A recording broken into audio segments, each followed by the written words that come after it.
वो 438 के करीब के हैं, बट 430 के स्टॉप लॉस के साथ हम इसे शॉर्ट करके चल सकते हैं।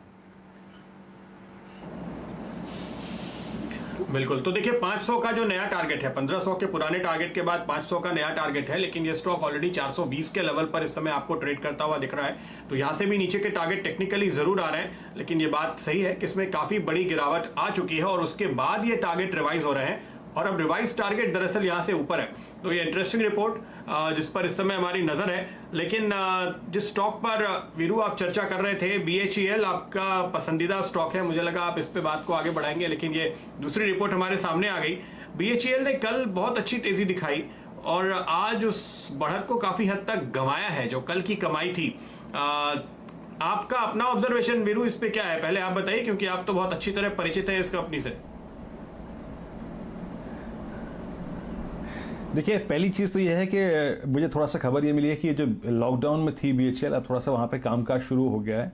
मेरे ख्याल से 25 तारीख के आसपास काम शुरू हो गया था वहाँ पे, तो पार्शली आप देखें लॉकडाउन वहाँ से चला गया है। लेकिन बात रही बड़ी स्थिति की BHEL की, प्रदीप, तो स्थिति थोड़ी सी खराब ही है, फाइनेंशियल पोजीशन BHEL की खराबी है।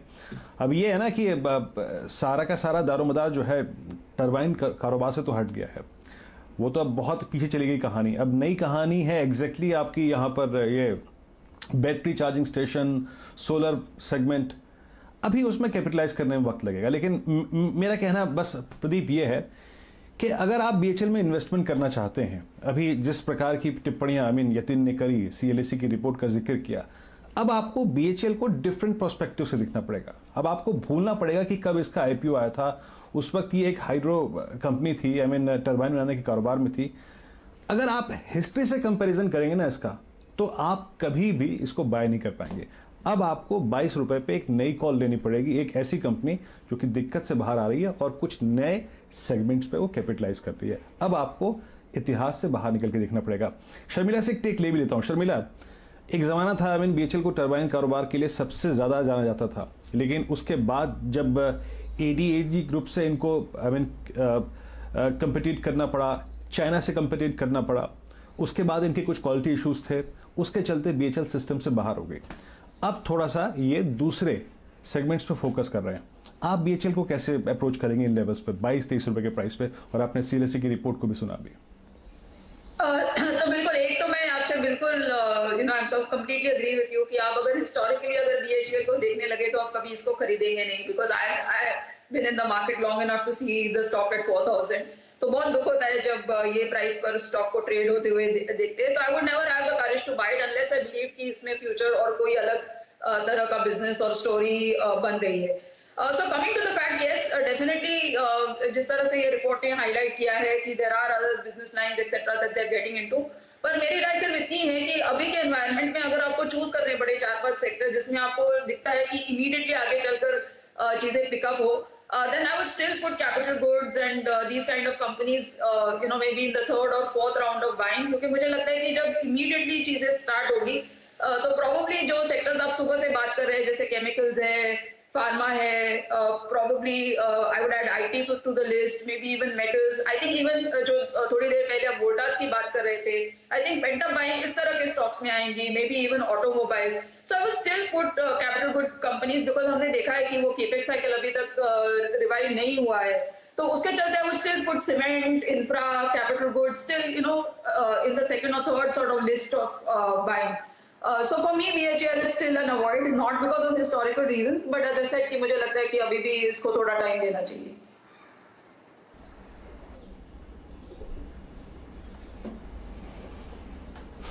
जी, तो अभी इस वक्त BHEL को वक्त देना चाहिए फॉर द टाइमिंग। कोई अगर आप देखें बड़ी कॉल नहीं लेंगे शर्मिला। इस बीच आपकी स्क्रीन पे 2295 पे और निफ्टी जो है अब करीब 9232 पे। याद रखिए 9232 का मतलब क्या है, 9228 का मतलब क्या है कि प्रदीप BHEL ने सॉरी निफ्टी ने अपने 20 डे एक्सपोनेंशियल मूविंग एवरेज को वॉलेट कर दिया है। याद रखिएगा बैंक निफ्टी ने कल ही वॉलेट कर दिया था और आज निफ्टी ने फाइनली अगर आप देखें अपने 20 डे एक्सपोनेंशियल मूविंग एवरेज को वॉलेट कर दिया। जैसे कि प्रदीप और मैं कह रहे थे कि हम अपने आकलन में 20 डेमा को काफ़ी रिस्पेक्ट देते हैं। 20 डेमा शॉर्ट टर्म ट्रेडिंग और में बहुत इंपॉर्टेंस रखता है, तो वो वॉलेट हो गया है निफ्टी पर। खैर, अब बात करते हैं कुछ बड़े नतीजों की, और सुमित और हमारे साथ वरुण मौजूद हैं। रिजल्ट्स जो कि कल अगर आप देखें दस्तक देंगे दलाल स्ट्रीट का, और उनके नंबर्स को थोड़ा समझने की कोशिश करते हैं। सुमित के पास चलते हैं। सुमित, बताइए आपके पास कौन कौन से नंबर्स हैं और क्या पॉसिबिलिटीज नजर आ रही हैं आपको? देखिए वीरेंद्र, मेरे पास एक जो नंबर है वो है यस बैंक का। कुछ हद तक ये रिलेट करेगा एसबीआई से, क्योंकि मैनेजमेंट की वजह से अब किस तरह का आगे इम्पैक्ट आता है, कैसी चीज़ें रहती हैं, वो बहुत क्रूशल रहेगा। लेकिन बहुत ब्रोकरेज हाउसेस जो इसे अब कवर नहीं करते हैं, 4-5 ब्रोकरेज हाउसेस कवर करते हैं, और उनकी कमेंट्री भी बहुत मिली जुली सी है। कुछ ब्रोकरेज हाउसेस मानते हैं कि यहाँ पर लॉस जो आएगा वो बहुत बड़ा आंकड़ा आएगा, 5,000 करोड़ तक का आंकड़ा भी आता हुआ दिखाई पड़ेगा। कुछ ब्रोकरेज हाउसेस का मानना है लॉस तो आएगा लेकिन 1,000 करोड़ रुपए के आसपास ही आएगा। तो नेट में करीब 3-3.5 हज़ार करोड़ रुपए के आसपास का घाटा इस बारी यस बैंक पोस्ट कर सकता है, ऐसा एक आंकलन लगाया जा रहा है। 150 करोड़ पिछले साल था, और पिछली तिमाही में 18,564 करोड़ था, जो कि ऐतिहासिक घाटा इन्होंने पोस्ट किया था। तो उसके मुकाबले थोड़ा कम होगा, लेकिन पिछले साल के कंपैरिजन में काफ़ी बड़ा घाटा आएगा। स्लिपेजेस वाइज भी पिछली साल जो स्लिपेजेस का आंकड़ा था वो काफ़ी बड़ा था। इस बारी फ्रेश स्लिपेजेस करीब 10,000 करोड़ रुपए के आसपास आने का अनुमान लगाया जा रहा है। एनआई फ्रंट पे भी कमज़ोर नंबर रहेंगे, करीब 1,000 करोड़ के आसपास या 1,100 करोड़ रुपए के आसपास पिछली तिमाही में एनआई का आंकड़ा था, जो इस बारी 956-955 करोड़ रुपए के आसपास आएगा। पिछले साल यही 2,500 करोड़ रुपए के आसपास था। तो सीक्वेंशली भी और वाई भी इनके नंबर्स वीक आने का अनुमान बाजार में लग रहा है। इंपॉर्टेंट चीज़, एनआईएम्स प्रेशर में रहेंगे, क्योंकि एक माना जा रहा है कॉस्ट ऑफ फंडिंग को लेकर कुछ इशू रहेंगे जिसके आधार पर। दूसरा, इनके एनपीएस इस बार भी बढ़कर आएंगे। स्लिपेजेस सीक्वेंशली कम होगी लेकिन वाई बेसिस पे बढ़ेगी। और साथ ही साथ कमेंट्री क्या आती है, पहले तो आगे की रोड मैप को लेकर, उसके अलावा कोविड-19 लॉकडाउन का पूरा इम्पैक्ट कैसा रहता है, या फिर असेट क्वालिटी को लेकर, फर्दर स्लिपेजेस को लेकर कमेंट्री क्या आती है। ये कुछ चीज़ें हैं जिनके ऊपर बाजार नज़र रखेगा। लेकिन नंबर्स लॉस में आ रहे हैं और वीक साइड पे ही बोला जा रहा है। सीक्वेंशली एक बड़ा बेस था तो उसका इम्पैक्ट होगा।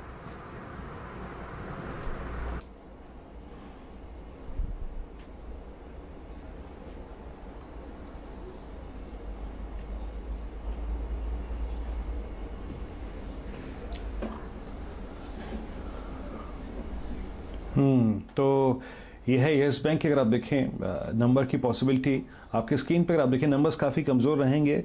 सुमित ने टिप्पणी करी, आई थिंक एक टेक चेक ले लेते हैं इस स्टॉक पे। आई मीन ये अगर आप देखें स्टॉक मोर और लेस अभी इन्वेस्टमेंट कैटेगरी का स्टॉक नज़र नहीं आता। इस पर एक स्पेकुलेटिव अप्रोच रखते हैं लोग।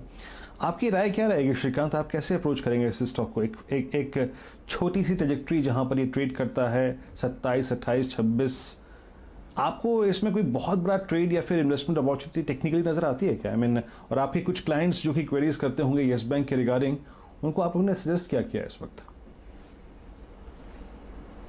वैसे देखिए, यस बैंक में जितने भी अभी पोजीशंस हमारी अटकी थी, हम लोगों ने काफ़ी पोजीशंस कुछ 70-72 के करीब निकाल दी थी, लेकिन 75% पोजीशन अभी भी पड़ी है और स्टॉक जो है वो वापस टैंक हो चुका है। टेक्निकली अगर देखा जाए, प्योरली टेक्निकली, तो ये काफ़ी अच्छी तरीके से इनफैक्ट रिस्पॉन्ड कर रहा है। और करंट लेवल्स जैसे ओवरऑल फाइनेंशियल्स में वीकनेस से मुझे लगता है ये भी स्टॉक 22.5 या 23 के लेवल्स को छू सकता है। तो करंट लेवल से भी अगर किसी के पास अगर पोजीशंस अगर हो या तो अगर कोई फ्यूचर्स में शॉर्ट करना चाहता हो तो इसे शॉर्ट करके चले। 22.5-23 के टारगेट एक्सपेक्टेड है। और यहाँ पे अगर हमें स्टॉप लॉस ही अगर कोई रखना है तो रखेंगे 27.5 रुपये का।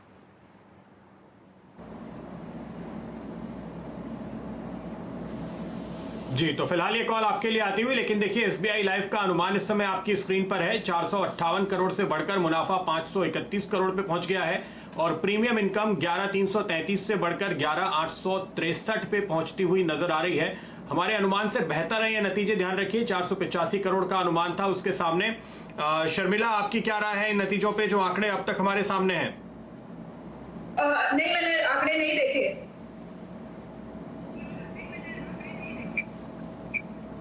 जी, आपके सामने नतीजे आ रहे हैं इस वक्त। देखिए 531 करोड़ का मुनाफा आया है 485 करोड़ के मुकाबले। फिलहाल प्राइमा फेसी ये नंबर आप देख रहे हैं तो हमारी उम्मीद से बेहतर, और एसबीआई लाइफ के स्टॉक पे भी आप इस वक्त एक मूव आते हुए देख रहे हैं। प्रीमियम इनकम देखिए बड़ी है।